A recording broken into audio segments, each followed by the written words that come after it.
ሰላም ጤና ይስጥልን። በመላው ዓለም የምትገኙ ውድ የአንድ አፍታ ሰዎች እንደምን አላችሁ? እነሆ አንድ አፍታ ዕለታችን ተጀምሯል።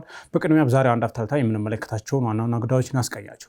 የመጀመሪያው ጉዳያችን ጌታቸው ረዳ ከመቀሌ ተባረው ወደ አዲስ አበባ ከመጡ በኋላ እንግዲህ በተደጋጋሚ ቃለ መጠይቆችን እየሰጡ ነው። ከሰሞኑ ደግሞ ለመንግስት ቅርበት ካለው ፋና ጋር ባደረጉት ቃለ መጠይቅ ባልተጠበቀ ሁኔታ በርካታ ሚስጥሮችን አውጥተዋል። በተለይም ደግሞ ምንም እንኳን አንዳንድ የሚታወቁ ነገሮችን ደግሞ የተናገሩ ቢሆንም ከህወሓት ውስጥ የወጣ ከፍተኛ አመራር ነገር ግን ስለ ህወሓት ጥግ ድረስ ህወሓት መጥፋት አለበት ብሎ የተናገረ እንግዲህ ከህወሓት ከዚህ ቀደም ከዓመታት በፊት ከገጠሙት በኋላ ከፍተኛ የሆነ ተቃውሞ ያነሱ ሰው ሆነዋል። ጌታቸው በዚህ ልክ ተቃውሞ ያነሱት በፓርቲያቸው ላይ ለምንድን ነው? ዓላማቸው ምንድን ነው? ምንስ ያስከትታል የሚለውን ጉዳይ እንመለከታለን። ሁለተኛው ጉዳያችን ህወሓት ከምርጫ ቦርድ ፖለቲካ ፓርቲ ህጋዊነት ሙሉ በሙሉ ተሰርዟል። ህወሓት ከፓርቲ መሰረዙን ተከትሎ በሰጠው መግለጫ የፓርቲነት ስረዛው ምንም ውጤት አያመጣም፣ ይልቁንም የፕሪቶሪያ ሰላም ስምምነት ብቻ ነው ከፌዴራል መንግስቱ ጋር የሚያገናኝ ብሏል። እንግዲህ ህወሓት ይህን መግለጫ ይዞ በመጣበት ሁኔታ የፌዴራል መንግስቱ ምን መልስ ይሰጣል? እንደዚሁ ደግሞ ቀጣይስ ይህ ሁኔታ ወዴት ያመራል? የፕሪቶሪያ ሰላም ስምምነት እዚህ ጋር አክትሟል ወይስ ሌላ ጦርነት ይከተላል የሚለውን ጉዳይ እንመለከታለን። ሶስተኛ ጉዳያችን የጤና ባለሙያዎች ባለፈው አንድ ወር ሙሉ ሲያደርጉት የነበረው የመብት ጥያቄ እንቅስቃሴ አሁን ላይ የከፊል ስራ ማቆም አድማ ላይ ደርሰዋል። ቀጣይ እንግዲህ ደግሞ የሙሉ በሙሉ የስራ ማቆም አድማ እንደሚያደርጉ የጤና ባለሙያዎችን ጥያቄ የሚመራው የኢትዮጵያ ጤና ባለሙያዎች ንቅናቄ አስታውቋል። በመንግስት በኩል ደግሞ የባለሙያዎችን ጥያቄ ሁከትና ብጥብጥ ለመፍጠር የአንዳንድ አካላት የፈጠሩት የማህበራዊ ሚዲያ ውዥንብር ነው በሚል ፍረጃ የሚመስል መግለጫ ተሰጥቶበታል። በዚሁ ውዝግብ በርካታ የጤና ባለሙያዎች እየታሰሩ እንደሆነ ንቅናቄውም የተለያዩ ሚዲያዎችም እየዘገቡ ነው። መንግስት ጉዳዩን በአግባቡ አድሬስ ማድረግ አለበት የለበትም የሚለው ውዝግብም እንደዚሁ እንደቀጠለ ነው። እንመለከተዋለን። አብራችሁ እንድትቆዩ በአክብሮት እንጋብዛለን። ደሬና ማንዴ ናችሁ? መልካም። እንግዲህ የመጀመሪያ ጉዳያችን የጌታቸው ረዳ ቃለመጠይቅ ነው። ከሰሞኑ ጌታቸው እንግዲህ ለፋና በሰጡት ቃለመጠይቅ በርካታ ጉዳዮች ተናግረዋል። እንግዲህ የፓርቲያቸውን ገበና ነው ያወጡት። የሚታወቅ ቢሆንም እንኳን ከፓርቲ ውስጥ የወጣ አንድ ከፍተኛ አመራር መጥፋት አለበት ብሎ እስከ ጥግ ድረስ መናገሩ እና እንደ ምስክር ሆነው መቅረባቸው አነጋጋሪ ሆኗል። በዚህ በኩል አይ ጥሩ አደረጉ፣ በዛ በራሳቸው ሰዎች በህወሓት በኩል ደግሞ ክዶን ወደ ብልጽግና ገብቷል፣ አምልጦናል አይነት ልህ የተሞላበት ምላሾች እና ቁጣዎች እየሰማን ነው። የትግራይ ሰላምና ጸጥታ ቢሮውም ለጌታቸው መልስ የሚሆን መግለጫ አውጥቷል። በትግራይ የትግል ታሪክ ውስጥ ካህዶች አጋጥመውን ያውቃሉ፣ እንደ ጌታቸው ያለ ካህዲ ግን በሕይወት ዘመናችን ገጥሞን አያውቅም ነው የሚሉት። እንግዲህ ይህን የሚለው ጀነራል ታደሰ የሚመሩት ጊዜያዊ አስተዳደር ነው። እንዴት አየሁ ጌታቸውን መግለጫ? ከመግለጫው ይዘት በላይ ጌታቸው ለምን ዓላማ ነው በዚህ ልክ ፓርቲያቸው እንዲጠፋ አዲስ አበባ ቁጭ ብሎ እየታገሉ ያሉት የሚለው ጉዳይ አጠያቂ ሆኗል። መልካም ምርጫ ቲንክ ለኔ ሆነ ሰጠኝ መሰለኝ። እንግዲህ የትግራይ ጊዜያዊ አስተዳደር የነበሩት አቶ ጌታቸው ቃለ መጠይቅ ሰጡ። ምናልባት ቃለ መጠይቃቸው የመጀመሪያ አይደለም። ከዚህ በፊት ሸራተን ላይም ጠርቶ ጋዜጣዊ መግለጫ ሰጥተዋል። ከዛ በፊት የቲፒኤልኤፍ ደጋፊ የሆኑ ሚዲያዎች ላይ ከአንድም ሁለት ቦታዎች ላይ ቀርቦ ሲሟገቱ ሰምተናቸዋል። ያውኑ ግን ፋናን መርጦ ጉዳይ አለኝ እኔ የማስተላልፎ ነገር አለኝ በሚል የሚመስል ነገር ቃለ መጠይቅ ሰጥቷል። የዚህ ቃለ መጠይቅ ዋና ዓላማው ምንድን ነው? ምን ይዞ እንዲመጣ ተፈልጎ ነው? አቶ ጌታቸው መንገድ ጠራጊ ሆኖ መምጣት የፈለጉት ማን ከኋላቸው እንዲመጣ ታስቦ ነው የሚለውን ነገር እስቲ በሶስት መሰረታዊ ነገር ላይ ቁሜ ለማንሳት ይሞክራሉ። የመጀመሪያው አቶ ጌታቸው ከዚህ በፊት አቶ ጌታቸውና ዶክተር ደብረጽዮን መካከል ልዩነት ሲፈጠር በተለያየ እዚህኛም ብዙ ፕሮግራሞችን ሰርተናል። ሀሳብ ልዩነት በሁለቱ መካከል እንዳለ፣ የአካሄድ ልዩነት በሁለቱ መካከል እንዳለ፣ የሀሳብ ልዩነትም የማይታረቅ መሆኑንም በተደጋጋሚ ሲንገልጽ ነበር። አሁን ግን አቶ ጌታቸው ወጥቶ በዚህ ደረጃ ህወሓቶች ጋር የሀሳብ ልዩነትም የትንተና ችግርም እንዳው የግል ጥቅም ችግርም እንዳለ ሲያነሱ ምን ፈልጎ ነው ለሚለው ነገር አንዱ የመጀመሪያው ህወሓት መካከል የማይታረቅ ወይ ደግሞ በሳቸው አስተሳሰብ ጋንግሪን የሆነ አስተሳሰብ ልዩነት መፈጠሩንና መፈጠሩ በተለያየ ጊዜ እኛም ስንገልጽ ነበረ፣ እነሱም በእነሱ በኩል ሲገልጹ ነበረ። የአሁኑ ዓላማ ግን ህዝቡ የትግራይ ህዝብ በሁለቱ መካከል የተፈጠረው ልዩነት ላይ ምን አቋም መያዝ እንዳለበት ታርጌት ሊመታ ታስቦ የቀረበ ቃለ መጠየቅ ነው ማለት ነው። አንድ ከዚህ አንጻር ነው የትግራይ ህዝብ ምንድን ነው ቀጥሎ መሆን ያለበት? የትግራይ ህዝብ እንዴት ነው ነገሮችን ማየት ያለበት? አቶ ጌታቸው ትላንትና ከ17ቱ ስራ አስፈጻሚ የቲፒኤልኤፍ ውስጥ አንዱ ነበሩ።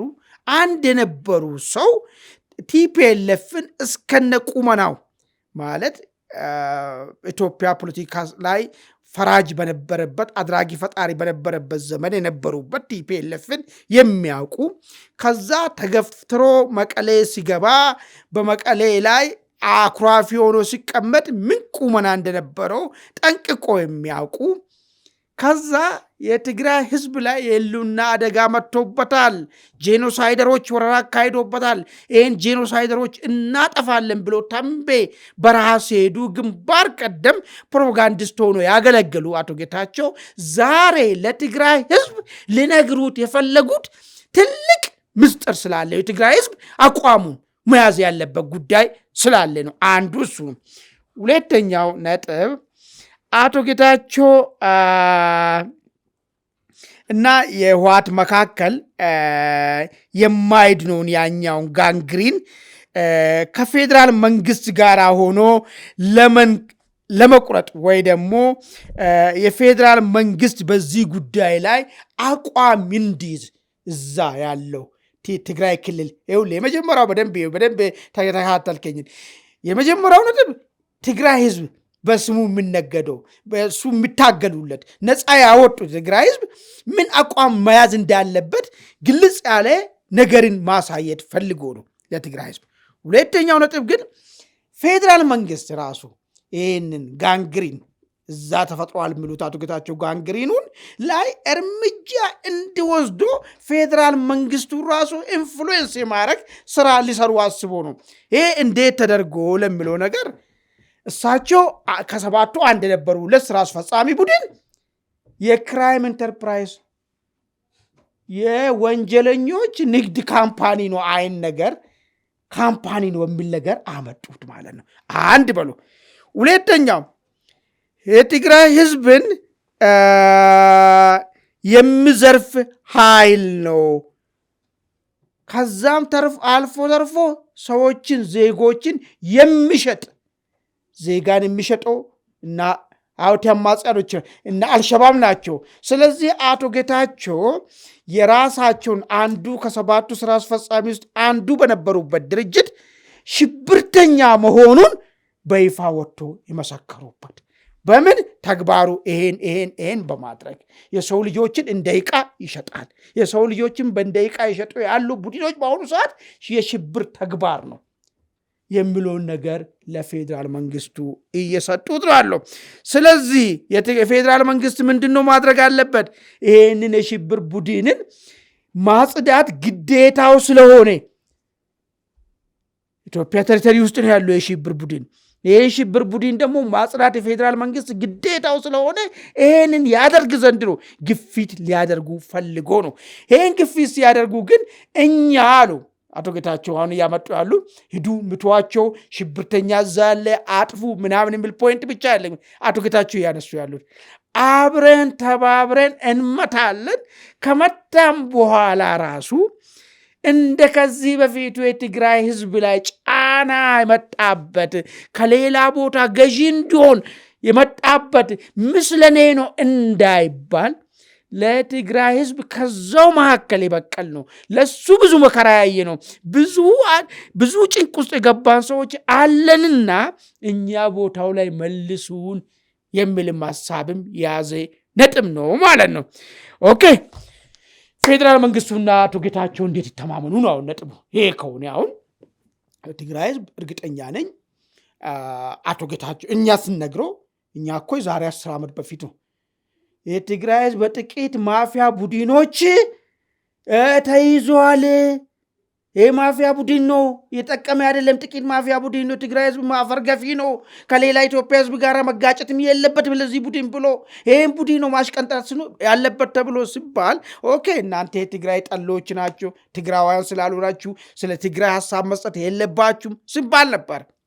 ኦኬ ከሆነ ዛሬ ስለ ትግራይ የታገሉ ስለ ትግራይ ዋጋ የከፈሉ ሰው ወጡና ስም እየጠሩ እንዳውም አንዳንድ ሰዎች በፊት የሚባለው 100 ሰው እኮ አይበልጡም ነበር የሚባለው። አይ ቲንክ አስታውሳለሁ የዛሬ 15-16 ዓመት ኢትዮጵያ ውስጥ እኮ 100 የማይሞሉ ከትግራይ ቤተሰብ የወጡ ሰዎች ናቸው ችግር እየፈጠሩ ያሉት። እነዚህ ሰዎች ላይ ህግና ስራ ቢያዝ ኢትዮጵያ ትስተካከላለች የሚል ነበር። አቶ ጌታቸው ደግሞ አመጡና 4 እና 5 የማይሞሉ ብሎ ስም ጠቀሱ። ኦኬ ይህን ስም ከጠቀሱ የግድ እነዚህ አይቶች ላይ ህግ እርምጃ ቢወሰድ ነገሩ ይስተካከላል የሚል ነገር አመጡ። ኦኬ አቶ ጌታቸውና ፌዴራል መንግስት እንዴት ይተማመኑ ነው አሁን ዋና ነጥቡ ምንድን ነው? ቅድም ያነሳው ፌዴራል መንግስቱ እርምጃ ይውሰድ ነው፣ እነዚህ ሄዶ እንቀልልን ነው። እኛ ደግሞ በዚህ መነቀሉ ሂደት ውስጥ ግንባር ቀደም ስራውን ሰራለን። ከምን እስከምን ህዝቡን ከፌዴራል መንግስቱ ጋር እስከማሰለፍ ጀምሮ ማንኛውንም ፌዴራል መንግስት እዚህ እርምጃ የሚወስድበት ሰዓት ላይ ኃላፊነትም ጭምር እንወስዳለን እያሉ ነው ያሉት። ኦኬ ይሄ ከሆነ ፌዴራል መንግስትና አቶ ጌታቸው እንዴት ይተማመኑ ሲባል አቶ ጌታቸው አዲስ ሰነድ ይዞ ነው መጡት። ምን የሚል ይመኑኝ በምን እንመኖር ስንላቸው ኦኬ ህወሓት የሚባል የኮሙኒዝም አስተሳሰብ ላይ የተመሰረተ ሁልጊዜ ጠላትን እየፈለገ የሚኖር አስተሳሰብ አብዮታዊ ዲሞክራሲ የሚባለውን ትቼዋለሁ። በፍጹም በሊበራል አይዲዮሎጂ ክርስትና ተነስቻለሁ። ከዚህ በኋላ የሚቀሰቅስበት ሌላ የጥላቻ እነሱና እኛ በሚባለው ጨዋታ የምንጫወተው ጨዋታ የለኝም። አንዱ መተማመኛ ይሄ ነው አሉ አቶ ጌታቸው። ሲጨምሩ አሉ ጨምሩ ሲባል የብሔር ፖለቲካን ተጠይፍ ያለው ለትግራይ ህዝብ አንዱ ፓርቲ ብቻ አንድ የሆነ ቡድን ብቻ አንድ የሆነ አስተሳሰብ ብቻ ከዛ ውጭ አስተሳሰብ ጠንቅ ነው። ከዛ ውጭ ያለው አስተሳሰብ ሁሉ ጠላቱ ነው። ከዛ ውጭ ያለው አስተሳሰብ ሁሉ ያለው ካንሰር ነው። ትግራይ ህዝብ የሚባለውን ነገር እኔ አልቀበልም። ትግራይ ህዝብ አሁን ስለ ቡድን ሳይሆን ስለ ግል ማሰብ አለበት። ሊበራል አይዲዮሎጂ ነው የሚያወጣው አሉ ለትግራይ ህዝብ እና ትላንትና ኢትዮጵያ ጫንቃ ላይ ይዘ መተነ ጫናውን የብሔር ፖለቲካ ሁሉ አርግፋ አርጌት ይቻለሁ ስለ ግለሰብ ነው ማወራው አሉ። ይሄን ሁለትን ካላመናችሁ በምን ታምናላችሁ አሉ። ጥሩ ይሄ የሚያሳምን ይመስላል። እርግጥ ወደ ኋላ ይመለሳሉ ወይ? መመለሻ የላቸውም። ለምን ትግራይ ብሔርተኝነትን እሱ አይጠቅምም። በቃ ከዚህ በኋላ የሚጠቅመው ነገር ምንድነው? ሐሳብ ነው የሚጠቅመው ነገር። ለትግራይ ህዝብ ተጨባጭ የሆነ ምን ፖሊሲ ምን የሚጠቅም ነገር ይዘ መጣል በሚባለው ነው መለካት ያለበት ማንኛውም ኃይል። ደግሞ ይሄን ነገር ደግሞ የሆነ ቡድን ብቻ ወይ ፓርቲ ብቻ ሳይሆን ለትግራይ ህዝብ ራሱ የተለያየ ሐሳቦችን መከተልና መምረጥ መቻል አለበት የሚል ነገር ይዞ መጡ።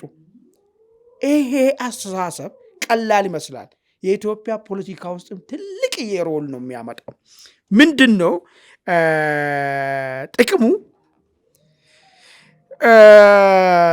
ፖለቲካችን ሐሳብና ፍላጎት ላይ ብቻ እንዲመሰረት ያደርጋል። ይኸውልህ በየአካባቢ ያኔ በቲፒኤልኤፍ የተጀመረው የብሔር ሱቅ በደረቴ በብሔር ኃይል ካልተደራጀን ከዚህ ውጭ ያለው ባንዳ ነው በሚታወቀው። ቲፒኤልኤፍ ደግሞ ይከፋል። ከራሱ የወጡ ሰዎችን ራሱ የወጡ ቀን ባንዳ ነው የሚባሉት። ኢቨን በነበሩ ክሬዲታቸው ራሱ ይክዳል። ከዛ የተወሰደ ኮርስ አለ ኢትዮጵያ ሌሎች ክልል አካባቢ ላይ ይሄኛው ፖለቲካ ኃይል እዚህ ክልል መምጣት አይችልም፣ እኛ ብቻ ነው ሪፕሬዘንት የምናደርገው፣ ይሄኛው ከመጣን እንደበድባለን፣ እንሰበራለን። ኢትዮጵያ የኛ ክልል ውስጥ ያለው ህዝብ የእኛን ሀሳብ ብቻ መስማት አለበት የሚል ትግራይ ቲፒኤልኤፍ ወለድ የሆነ ነቀርሳም አለ። አሁን ይሄ ነቀርሳ ነው ማለት ነው አቶ ጌታቸው እያመጡ ባሉ አስተሳሰብ ሁሉ ቦታው ላይ የሚሽረው ማለት ነው። ይሄ አንዱ ትልቁ አድቫንቴጅ ነው። ግን ዲስአድቫንቴጅ የለውም ወይ ጉዳት የለውም ብሎ ነገሩን ማየቱ ጠቃሚ ይመስለኛል። ለምንድነው ሁልጊዜ ብሔራዊ ኃይሎች እቺን አንድ የሚያመጧት ነገር አለች። ምንድነው ብሔሮች የመደራደሪያ በማንነታቸው ካልተደራጁ የመደራደሪያ አቂማቸው የተዳከመ ነው የሚሆነው። የመደራደሪያ አቂማቸው ደግሞ ከተዳከመ ባህላቸው፣ ቋንቋቸው፣ ማንነታቸው ይደፈጠጣል የምትለውን ነገር ፊት ለፊት ያደርጋሉ። ግን ዋና ነጥቡ ምንድነው? የብሔሩ ብቸኛ ተወካይ እኛና እኛ ብቻ ነን ከሚለው ፖይንትና ጥቅሙንም ማግኘት ካለበት እኛ ነን። ከዛ ውጭ ያሉት ሀሳቦች ደግሞ እዚህ አካባቢ መራመድም የለበትም፣ ጥቅሙንም ያሳጡናል ከሚል ሀሳብ ነው። ስለዚህ አቶ ጌታቸው ያመጡት ነገር ትግራይ ብቻ ላይ ተገድቦ የሚቀመጥ ሳይሆን ሌሎች አካባቢዎች ላይ ሜኒፋስ ይመጣል ማለት ነው። እንግዲህ ነገ ትግራይ ክልል ማንኛውም ፓርቲ አገራዊ ፓርቲ የሚሆን የብሔረ ፓርቲ የሚሆን ሄዶ ቢሮ ከፍታል፣ ህዝብን ሰብስቦ ያወያያል፣ ችግሩን ሐሳቡን ያስረዳል፣ ተከታይ ማፍራት ይጀምራል ማለት ነው። ይሄ ለኢትዮጵያ ትልቅ የትንሳኤ ነው። ስለ ቀላል ነገር አይደለም። አሁን እኮ ኢትዮጵያ ክልሎች ውስጥ እኮ የዛን ክልል የሆነ ብሔር ስም ካልያዝክ እናንተን ካላልክ በስተቀር እነዚህ የብሔር የተቧደኑ ዱርዬዎች አያስደርሱ። ፖለቲካ ሐሳብ መሆኑ ቀርቶ የደማዊ ብቻ ሆኗል ማለት ነው። ይህንን ላይ አርነት ይወጣሉ የሚል ነገር ስላስቀመጡ በዚህ ኢመኑኝ እያሉ ነው አቶ ጌታቸው። እንግዲህ ፌዴራል መንግስቱ ይህን አምኗቸው ምናልባት ወደ እነዛ ጋንግሪኖችን ወደ መቁረጡ ጉዳይ ይሄዳል አይሄድም በኋላ ነው የምናየው። ሶስተኛ ጉዳይ ላይ ያነሱ አቶ ጌታቸው ደፍሮ ድፍረትም አለማመድ የትግራይ ህዝብን ሉክ አቶ ጌታቸው ምንድን ነው ያሉት? ይሄ እዛ የተቀመጠው የህወሓት ኃይል ማሰብ የማይችል የሳምንት ሀሳብ እንኳን ኮሄረንት ያለውና ትክክለኛ ትንተና ማስቀመጥ የማይችል የሀሳብ ድንኩማን ነው አሉት። አሁን አቶ ጌታቸው ይህን ስናገሩ የትግራይ ህዝብ እኮ ዱሮም እኮ አለው፣ ግን ትፈራለህ፣ ደፍሮ የሚያደፋፍር ሰው ነው የምትፈልገው። ምን ፈጠርክ ደብረ ጽዮን? ምንድን ነው ለእኛ ጠብ የሚል ነገር ያመጣው? እስቲ ምንድን ነው ከወሬ የዘለለ ተጨባጭ ነገር ቻሌንጅ ማድረግ ይጀመራል ማለት። በፊት ቲፒኤልኤፍ የሚለው ነገር ሁሉ እውነትም እውቀትም ነበር ትግራይ ክልል። አሁን ግን እነዚህ ሰዎች ማሰብ አይችሉም። ነበርኩ አብረን ብዙ ጊዜ ወድቀን አለ የሚለውን ነገር ስላስቀመጡ፣ ስለዚህ ይሄ ለሚቀጥለው ትግራይ ክልል ውስጥ መካሄድ ስላለበት የአስተሳሰብ አብዮት እያነቃቁ ነው ያሉት ማለት። ሁለተኛ አቂምም የላቸውም፣ እንዋጋለን ይላሉ።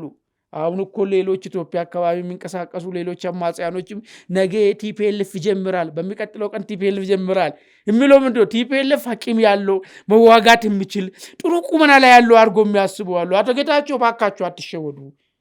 እነዚህ ሰዎች አቂምም የላቸው፣ መዋጋት አቂም ላይ የለም። አቂም ብቻ ሳይሆን ወታደራዊ መሪዎቹ ከጥቂቶቹ በቀር የመዋጋትን ፍላጎትም የላቸውም። እንደማይሆን በሚሊሻ ወታደር የሆነ አንድ የስቴትን ለዛም በቴክኖሎጂ የታገዘ ትጥቅ የያዘውን ኃይል መዋጋት ማሸነፍም አይችልም የሚል ነገር አመጡ። ይሄም ህዝቡ እንዲነቃቃና አጉል ከማይሆን ነገር እንዲወጣ የሚያደርግ ሐሳብን ነው ይዞ መጡት ማለት ነው። በእነዚህ ሶስት ነገር ነው ያየሁት። በኋላ ምን ውጤት አመጣ የሚለውን ጉዳይ እንደድበታለን እንመለከተዋለን። ደሬ ወደ አንተ ስመጣ እንግዲህ ጌታቸው ይህ ሁላ እንግዲህ አድባይ አክቹዋሊ ስለ ህወሓት የሚታወቁ ነገሮች ነው አብዛኛዎቹን የተናገሩ ያሉት። ግን የህወሓት ቀንደኛ እና ለዛውም በጣም አይከን አመራር ሆነው በራሳቸው ህወሓት ላይ መመስከራቸው ፕላስ ደግሞ ይጥፋ የሚል ደረጃ ላይ መድረሳቸው በቃ የወንጀለኛ ቡድን ነው፣ መጥፋት አለበት፣ መበታተን አለበት የሚል ነገር ይዘው ሲመጡ እንግዲህ በትግራይ ህዝብ ዘንድ ቀላል ተቀባይነት የለውም። ቲፒኤልኤፍ የሚታወቅ ነገር ነው። አሁን ላይ እየተሸረሸረበት ሁኔታ መኖሩ ቢነገርም ይህን ይዘው ሲመጡ የተነሳ አንድ ጥያቄ አለ። ጌታቸው እንደ አይነት ነገር እልህ ተጋብተው ይዘው የመጡት ከግድያ ሙከራ ማምለጣቸው ከስልጣን መገፋታቸውን ተከትለው እንጂ የመርህ ጉዳይ አይደለም። እዛ ሆነው ቢሆን ስልጣናቸው ላይ ቢሆን ኖሮ ምንም የተለየ ነገር አያመጡም፣ ከስልጣን ስለተባረሩ ነው ይሄን ያደረጉት የሚሉ ሀሳቦች በስፋት እየተነሱ ነው። እንዴት ነው የምታየው ደሬ? እሺ እንግዲህ በመላምት ደረጃ ብዙ ነገሮች ማስቀመጥ ይቻላል። አቶ ጌታቸው ረዳ የቲፒኤልኤፍን መቃብር አፋፍ ላይ መድረስ አይተው ተስፋ ቆርጠው ከዚህ በላይ ብቀጥል በፖለቲካው ዓለም ውስጥ ያለኝ ተሰሚነት ዜሮ ስለሚሆን ባትሪ ሎ ስለሚሆን ያለኝ አማራጭ እንግዲህ አስፈላጊውን አሊያንስ ክሬት አድርጌ የፖለቲካ ህይወቴን ልቀጥል ብለው ሊሆን ይችላል አንደኛው። ሁለተኛው ደግሞ እንዳልከው በቂም በቀልም ወይም ደግሞ የነበራቸው መገፋፋት ያመጣው ሁናቴ ሊሆን ይችላል። ዞሮ ዞሮ ግን የአቶ ጌታቸው ረዳ ከዚህ ቀደምም በህልውና ማስከበሩ ወይም ደግሞ የህግ በማስከበሩ ጦርነት ጊዜ በአቶ ጌታቸው ረዳ ላይ የምናየው ፐርሶናሊቲ ትንሽ ወጣ ያለ ነበር፣ ትዝ ካላችሁ ማለት ነው። በጣም በጣም የተጋነነ የትግራዋይነት አቀንቃኝ ከሌሎቹ ከዋናው ከህወሓቶች በጣም በበለጠ ለትግራይነት ተቆርቋሪ አይነት ዲስኮርስ ነበረ የምናይባቸው። ይሄ እንግዲህ በብዙ መልኩ መገለጽ ይችላል። ያው ወያኔ ሲባል ፕሮፐር ወያኔ አለ፣ ኮር ወያኔ አለ፣ ደግሞ ፔሪፌሪያል ወያኔ አለ። ፔሪፌሪያል ወያኔ ማለት እነዚህ አድዋና አክሱም ከዛ ውጭ ያሉ ወደ ራያ ደቡብ አካባቢ ያሉ የወያኔ አባላት በነዛኞቹ ተአማኝነት ለማግኘት የግድ ዲስፕሌይ የሚያደርጉት ምንድን ነው ያላቸው ለህወሓት ያላቸውን ወይም ደግሞ ለወያኔ ያላቸውን ፍቅር በተጋነነ መልኩ መግለጽ አለባቸው በአደባባይ። እና አቶ ጌታቸው ረዳም እንግዲህ የዛ ጊዜ የነበረው የትርክት ማለት ነው ከዚህ የመነጨ ነበር። ይህን ስረዳው ነበር። እና አሁን ተርን ሲያደርጉ ቲፒኤልኤፍ ላይ ያላቸውም ቅዋሜ እጅግ በጣም የጠነከረ ነው። በፊትም የጠነከረ ነው፣ አሁንም ሲቀየሩም እየጠነከረ ነው። በፊቱ ቅድም ካልኩ ከሳይኮሎጂ አንጻር ወይ ደግሞ የኢትኒክ ፖለቲክስ ውስጥ ምንድነው ኮር ኤንድ ፔሪፌሪ የሚለው አሰላለፍ ብዙ ጊዜ ይፈጠራል።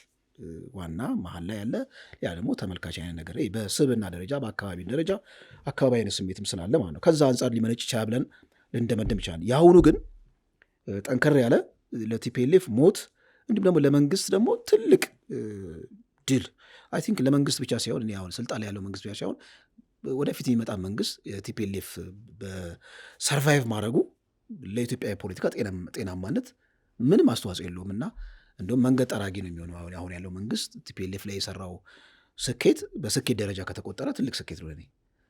ምክንያቱም ልክ እንደ ባቢሎን ቋንቋቸውን ደበላልቆታል። አሁን ቋንቋቸው ተደበላልቋል። የህወሓቶች ብዙ አይነት አሳለፎች ተፈጥረዋል። እነሱን እመጣባቸዋለሁ። የአቶ ጌታቸው ረዳ በሀሳባቸውን በገለጹበት እንግዲህ ማግስት ብዙ ግብረ መልሶችን አይተናል። ልክ እንደ ሱፐርሶኒክ ጀት በጣም ፈጥነዋል ለመበልጸግ የሚሉ ድምፆች አሉ። ማለት ለብልጽግና ያላቸውን ፍቅር እጅግ በጣም ብዙ ርቀት ሄደው አሳይተዋል።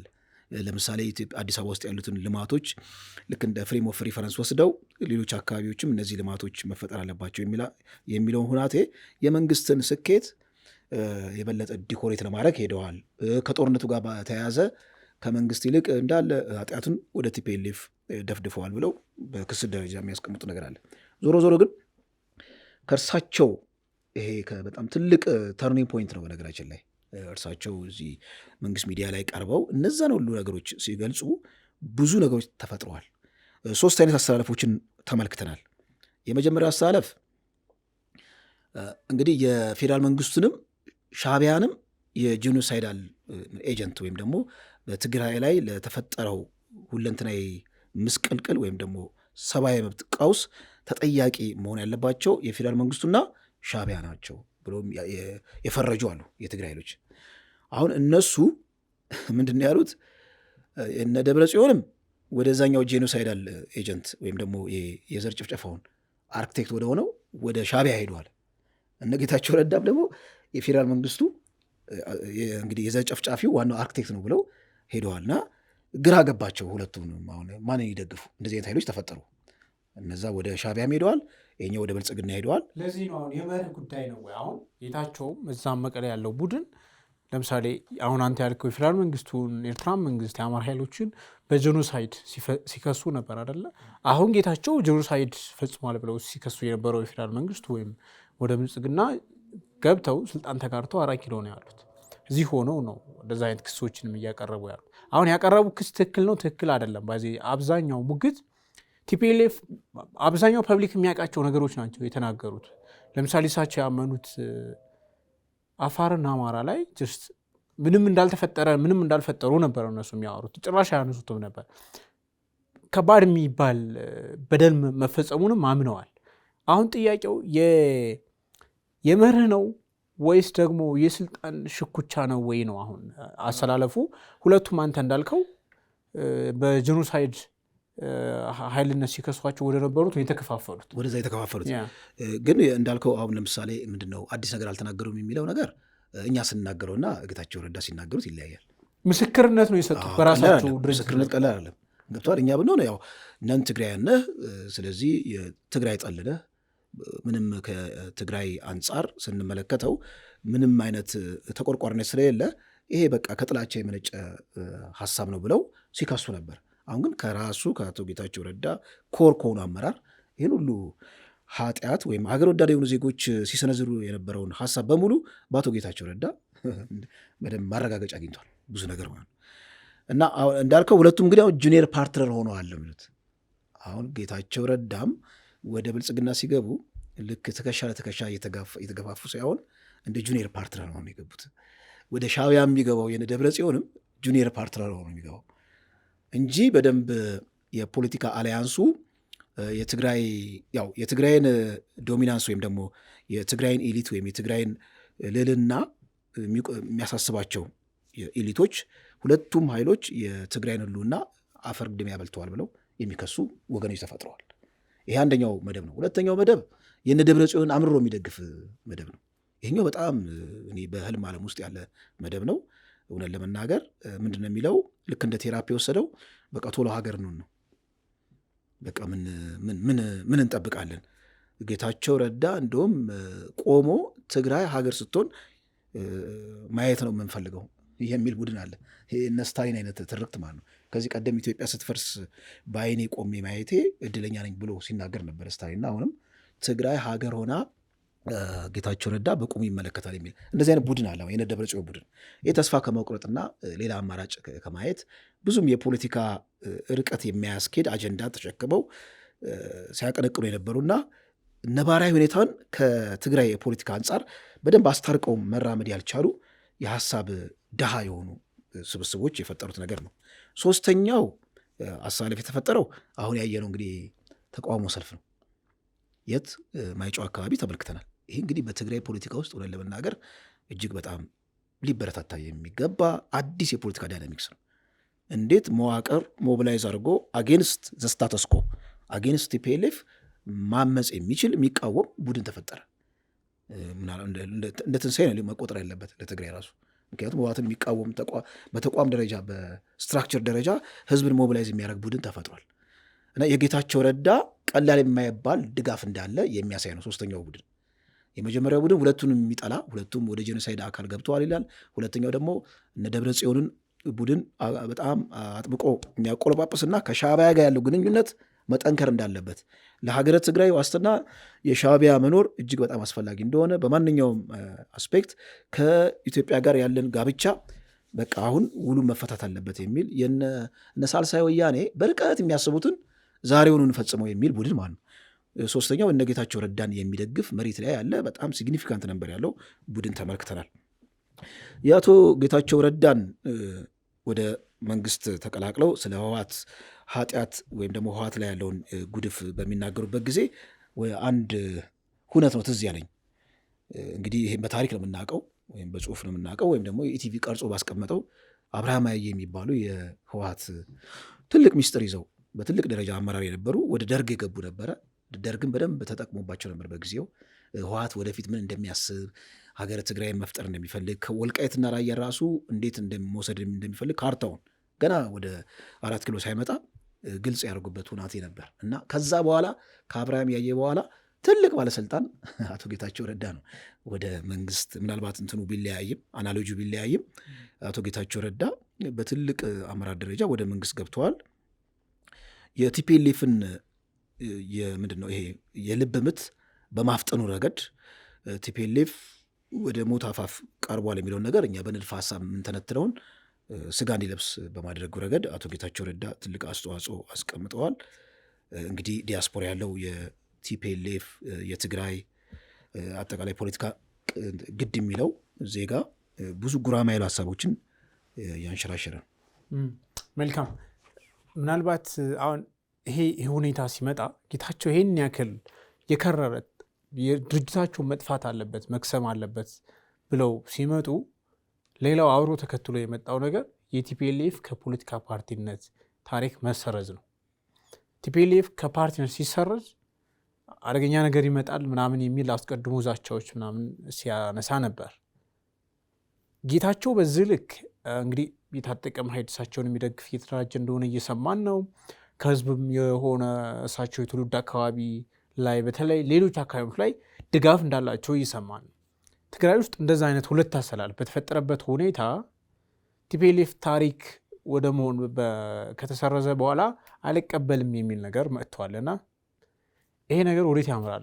ደሬ በዚህ ወዴት እንደሚያምራ እንዴት ነው የምትመለከት? እሺ በዚሁ ሊሄድበት አቶ ጌታቸው ረዳ ቃለ መጠይቅ ከህወሓት መሰረዝ ጋር ያገናኙት አሉ፣ ለፖለቲካ ሴራ በሚመች መልኩ የተነተኑት አሉ። ምክንያቱም መጀመሪያ የህወሓትን ጉድፍ የህወሓትን ኃጢአት አደባባይ ካሰጡ በኋላ መንግስት የወሰነው ውሳኔ ጀስቲፋይብል ነው የሚለውን ሁናቴ ለማስረጽ ተብሎ ነው ብለው ያገናኙ አሉ። ብዙ ጊዜ ይህንን ሲተነትኑ ያየሁት የትግራይ ፖለቲካ ግድ የሚላቸው የትግራይ ፖለቲካን በቅርበት የሚካተሉ ግለሰቦች ነው። በእርግጥ የአቶ ጌታቸው ረዳ ሚዲያ ላይ በሁለት ክፍል መተላለፉ ከህወሓት መሰረዝ ጋር ይገናኛል አይገናኝ የሚለው ነገር በደንብ መጠናት አለበት፣ መታየት አለበት። ዞሮ ዞሮ የህወሓትን መሰረዝ ብዙ ሀገር ወዳድ ዜጎች እንደ ጥሩ ዜና ነው የሚያዩት። ብዙ ይቅርታ አድርግልኝና ማለት ያው የህወሓት መሰረዝ ከትግራይ ህዝብ ጋር የሚገናኝ ነገር አይደለም። ለትግራይ ህዝብ ጣጣ ያመጣበት ጠንቅ የሆነ ፓርቲ ነው። ግማሽ ክፍለ ዘመን ምንም ፈቀቅ የማይል ነገር የፈጠረ እንዲሁም ኢትዮጵያ ውስጥ የብሔር ፖለቲካን አርክቴክት ኢትዮጵያ ውስጥ የተተከለው ይሄ በጣም አደገኛው እርስ በርስ የሚያጫርሰንን የብሔር ፖለቲካ አምጦና ለአይነ ስጋ ያበቃው ቲፒኤልኤፍ ነው። የቲፒኤልኤፍ መሰረዝ የምስራች ነው ብለው የሚያነሱ ብዙ ወገኖች አሉ። እኔም በግሌ የቲፒኤልኤፍ መሰረዝን ከሚደግፉት ወገኖች አንዱ ነኝ። ነገር ግን አሁን የተሰረዘበት አካሄድ ከዚህ ቀደም ይሆናል አይሆንም በመላመት ስናስቀምጥ ነበር። ቲፒኤልኤፍ ዋርኒንግ እያሰማ ነበረ። አንዳንድ በፈረንጆች አባባል አለ አይደለ የሚጮህ ውሻ አይናከስም የሚል ነገር ማለት በጣም አቅም ሲያንስህ ጩኸት ታበዛል እና ህወሓት በጣም እየጮህ ነበረ። አለቃችሁም አገር ይተራመሳል የሚል ነገር እያመጣ ነበረ።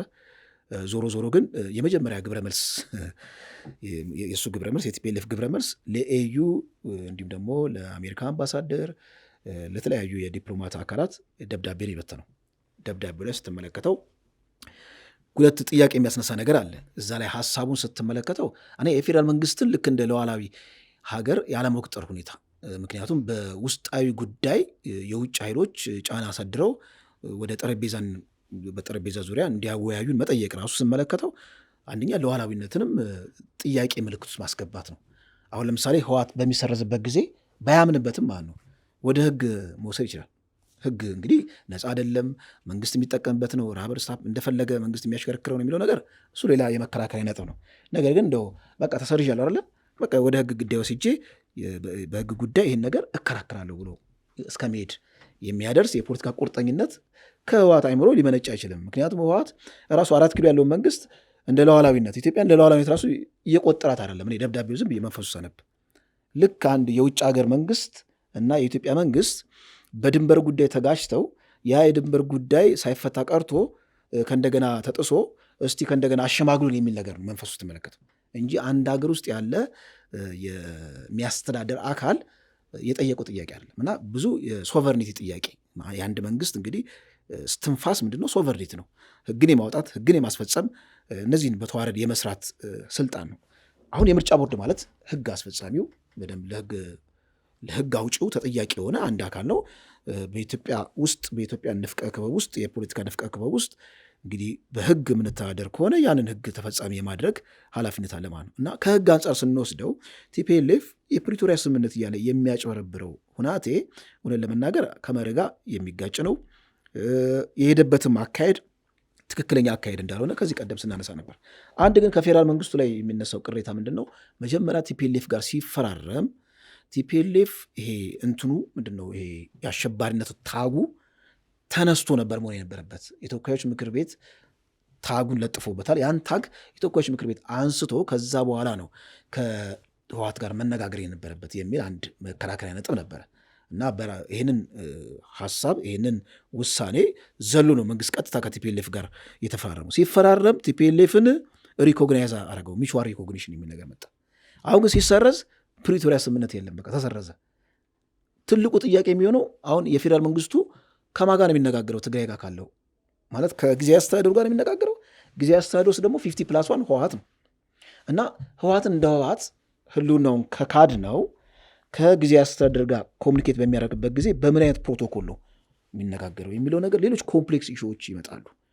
ዞሮ ዞሮ ግን አሁን የህወሓት መሰረዝ ምንድን ነው ዶሚኖ ኢፌክቱ የሚለውን ነገር በአጭሩ ልበለውና ለአማን ልስጠው። ዶሚኖ ኢፌክቱ ምንድን ነው?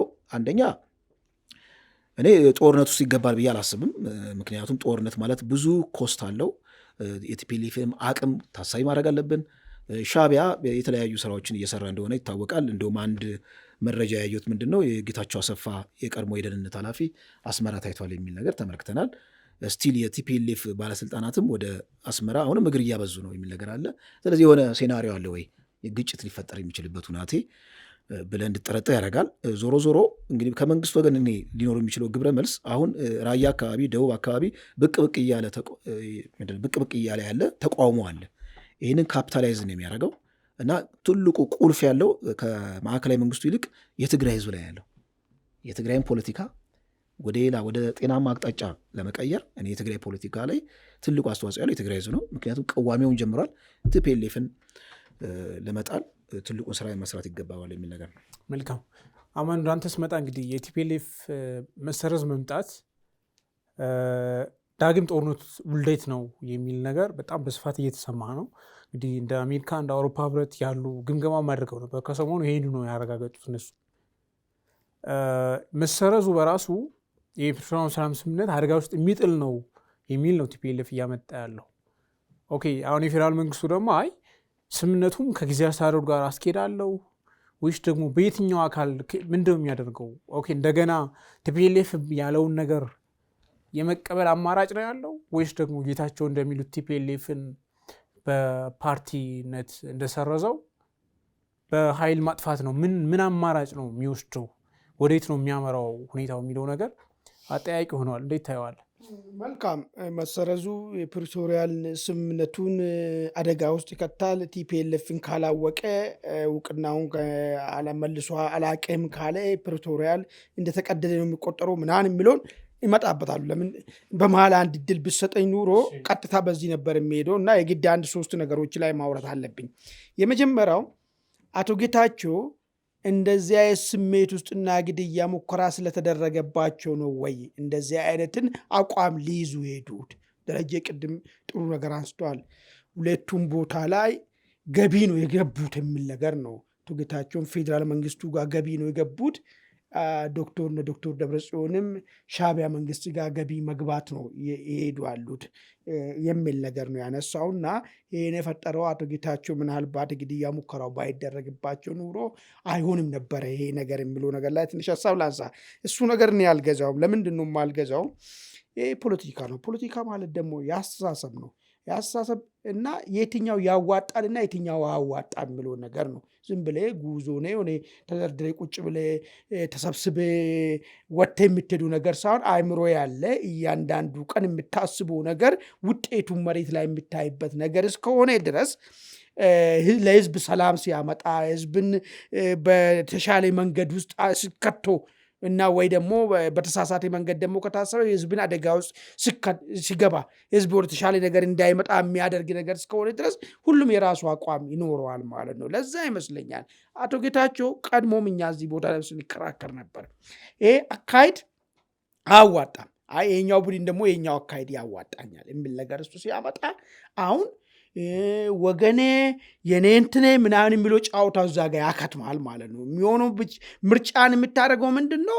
እኔ ወዳልኩት መስመር ህዝቡን ወደዚህ መስመር ወስዳለሁ ወደ አልኩት መስመር ከማን ጋር በሆኜ ቢሄድ ነው ህዝቡን እዛ ቦታ ላይ ማድረስ የሚችለው የሚለውን ነገር ነው ካልኩሌት የምታደርገው እንጂ የትላንትና አብሬን ጫካ ገባን፣ አብሬን ሞት ነው፣ አብሬን እንትን ያለው፣ አብሬ ተራብ ነው፣ አብሬን ጨፈር ነው፣ አብሬን መልካም ጊዜ ያሳለፍ ነው የሚለውን ነገር ትተዋለ ማለት ነው። ከማን ትላንትና ጠላቴ ነው ካልክም ጋራ ሆነ አንተ የምታስበው ለህዝቡ የምታስበውን ነገር ድል መምታት ወይ ደግሞ ህዝቡን ማድረስ የምፈልገው ቦታ ላይ ለማድረስ ግብዓት የሚሆን ከሆነ ጀስት ወደዛም ትሄዳለ ማለት ነው። እነ ዶክተር ደብረጽዮን እንደዛ ነው የሚፈልጉት። ወደ ነበረው ስታትስኮ እንመለሳለን ነው ኢትዮጵያ ሰማይ ስር ወደ ነበረው ስልጣን መያዝ እንችላለን። ባይሆኑ እንኳን አሁን ካለንበት ቦታ የተሻለ ፖዚሽን እንዲኖረን ያደርጋል። ስለዚህ ከሻዕቢያ ጋር ብናብርና ጦርነቱ ሂደት ውስጥ ብንገባ ይሄ ወደዛ መንገድ ይወስደናል የሚለውን ነገር ስላሰቡ ነው እነሱ ትላንትና ጄኖሳይደር ያሉት። ትላንትና 76% የትግራይ ሴቶችን ያስደፈሩ ኃይሎች ጋራ ያለ ምንም እንትን ንሳ ነው የሚለው ጌታቸው ጥሩ አድርጎ ነው የሚገልጸው። ንሳ እንኳን ያልገባ ኃይል ጋር ሄዶ በገቢነት ሄዶ ሲገቡ ይህንን ሀሳብ ስላሰቡ ነው ማለት ነው እንጂ የኢሞሽን ነገር አይመስለኝም የሚለውን ነገር ለማስቀመጥ ያክል ነው።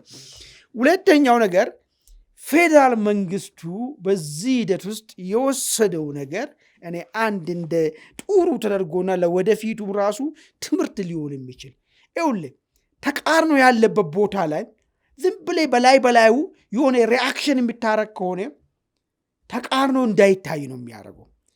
ሉክ ቲፒኤልኤፍ ምንድን ነው ያደረገው? ፌዴራል መንግስት አስተዳደር አላቸው ምን እንደሚያደርጉ ሁላችንም እኛም እንደ ሚዲያ ብዙ ቀን ስንጨው ነው አይደል? ለምንድነው ፌዴራል መንግስት ስርዓት የማዛቸው? እነዚህ ሰዎች ሰራዊት ያሰለጥኑበታል። አዎ በበጀት ሰራዊት ያሰለጥኑ ነበር። ቁጭ አድርጎ ሰራዊትን ይቀልቡ ነበር። ይህ እያንዳንዱ ቀን የሚሰሩት ነገሮች ሁሉ አፍራሽ ነው። ነገር ግን ፌዴራል መንግስት ያኔ ሪአክት ቢያደርግ ኖሮ በውስጣቸው ያለው ተቃርኖ የመደበቅ ዕድል ይኖረዋል ማለት ነው። ገንፍሎ እንደዚህ አይወጣማ። ተቃርኖ ያለበት ቦታ ላይ ሁል ጊዜ የሆነ ጊዜ ከሰጠው ተቃርኖ አብቦ ይወጣል። ይሄን ነው የተጫወተባቸው ፌዴራል መንግስቱ ማለት ነው። ዝም ብሎ ስተዋቸው በመካከላቸው ያለው ልዩነቱ ተቃርኖ ገኖ ወጣ ማለት ነው። ይሄ እንዳው ለወደፊትም እንደ ቲዎሪም ራሱ ሊያገለግል የሚችል ነገር ይመስለኛል ማለት። ሌላኛው ሶስተኛ ነገር ደሬ ያነሳው ጉዳይ የአብርሃም ያየና የጌታቸው አሁንም ይለያያል። ለምን ነው የሚለያየው? አብርሃም ያየ አኮረፈ። 10 ወይ 10 ምናምን የሚሆኑ ሰዎች መጡ። ደርግ ጋር መረጃ ነው ሰጡ። ቲፒኤልኤፍ እንዲህ ያስባል፣ እንዲህ እያረገ ነው፣ ፍላጎቱ ይሄ ነው የሚለውን ነገር መሰከሩለት። የጌታቸው ግን ቅድም ብያለሁ፣ መስካሪ ብቻ አይደለም እያረገ ያለው ትግራይ ህዝብ እነ ደብረጽዮን ላይ እንድነሳ ደፍሮ ድፍረትን እያስተማረ ነው ያለው። አብዮቱን ቺፖ እኮ የለቆሰው እኮ እናንተ የማትረቡ እስከ ዛሬ ተጆቡናችሁና የምታስቡ እየመሰለን አታስቡም ብሎ እኮ የትግራይ ህዝብ አንገት ለአንገት እንዲተናነቅ እኮ ነው ጌታቸው እያደረገ ያለው። አንድ ኃይል ደግሞ ችሎ እንደሚያስብ ብቻ ሳይሆን ውሸቱን እንጂ አቂም እንደሌለው ካወቅኮ ትገፈትራለህ። ቲፒኤልኤፍ ከዚህ እኮ ከአዲስ አበባ ተገፍትሮ ከወጣ በዚህ መንገድ እኮ ነው እኮ የቄሮና የፋኖ በዛ ወቅቱ የነበረው እንቅስቃሴ ሲያየው በፊት ቲፒኤልኤፍ አደገኛ ገዳይ፣ አደገኛ አሳቢ አድርገው ወስድ ነበር። ጠጋ እያለ ዜን እንደማያስብ ነቃበት። አንድ ኃይል ላይ እንደማያስብ ከነቃበት በቃ ዘ ጌም ኢዝ ኦቨር የለም ማለት ነው። ይህንን ነው ጌታቸው ያደረገ ያሉ እና አብርሃም ያየ ግን የዚያ ቂም ውስጥ አለ። ምን ቲፒኤልኤፍ በወቅቱ የነበረውም ሽምቅም ስለነበረ መንግስትም ስላልነበረ ህዝቡም አንቆ ሊጠይቅበት የሚችልበት አጋጣሚዎችም ስላልነበሩ ስለዛ ይለያያል የሚለውን ነገር ሀሳብ ለማስቀመጥ ይህን ካስቀመጥኩ በኋላ መሰረዙ ራሱ ችግር ይፈጥራል። ፕሪቶሪያል ከማን ጋር ነው የምነጋገሩ? ፕሪቶሪያል እኮ መጀመሪያ እውቅና ሰጥቶን ነበረ። እውቅና ሰጠንና እንዴት ነው መልሳችሁ የምታማውን የምታወሩት? ትላንትና የጻፉትም ጽሁፍ አይቻለሁ። ባይዞ ስለ ሪኮግኒሽን ጉዳይና አሁን የተፈጠረ ጉዳይ በጣም ይለያያል። ሪኮግኒሽን በወቅቱ የሰጠው ድርድሩ ላይ እናንተን አውቃችኋለሁ፣ ምንድነው ሽብርተኛ ብሏቸው ነበራል። ሌት በቃ አሁን ለመነጋገር እናንተን ልጅትሜት ናችሁ ብዬ ወስጃችኋለሁ የሚል ሀሳብ ነው ለመነጋገር ማለት ነው እንጂ በኢትዮጵያ ፖለቲካ ውስጥ ፓርቲዎች ከሚመዘገቡበት ሂደት ውጭ ትመዘገባላችሁ፣ እናንተ ከህግ በላይ ሆናችሁ ትንቀሳቀሳላችሁ የሚል እውቅና መስጠት መብት ያለው ማን ነው? እውነት በዚህ ሀገር ውስጥ ህግና ስርዓት አለ ብለን ካሰብን ይተግበር አይተግበር ሌላ ጉዳይ ነው። ህግ አለ ተብለን አይደል እንደ ቁጭ ብለን ያለ ነው ማለት ነው። ህግና ስርዓት ካለ ሁሉም ፓርቲዎችም እየተመዘገቡ ያሉትም ማንኛውም ነገር በዚህ ህግ ማዕቀፍ ውስጥ ነው አይደል የሚሰራው ነገር። ስለዚህ አውቀኛልና እኔ ከህግ በላይ ልሁን፣ እኔ ከህጉ ውጪ እንቀሳቀሳለሁ የሚል እኔ ከህጉ ውጪ ሄዳለሁ የሚል አካሄድ በምን ደረጃ ተቀባይነት ሊሆን የሚችለው? አሁን እነሱ ዝም ብሎ ፕሪቶሪያ እኛ ከተሰረዝ ነው ፕሪቶሪያ ላይ ፈረምነው እኛ ስለሆነ ስለዚህ ፕሪቶሪያም አይኖርም እና የፕሪቶሪያ አደጋ ይፈጥራል ከዚህ በፊት እኮ እውቅና ሰጥቶናል የሚለው ጉዳይ አሁንም እኔ አቶ ጌታቸው ያሉት እነዚህ ሰዎች ማሰብ አይችሉም፣ የነጠፉ ናቸው ያሉትን ነገር ነው አሁን እያረጋገጡልኝ መጡ። ልክ ዛሬ የሆነ መግለጫ ወጥቶ አቶ ጌታቸውን እኮ ያኔ ግድያ ሙከራ የተባለው ውሸት ነው ያሉ ማለት ነው። ሉክ እንግዲህ ከወር በፊት ለተፈጠረ ነገር ከወር በኋላ መልስ የሚሰጥ አካል ማለት ነው።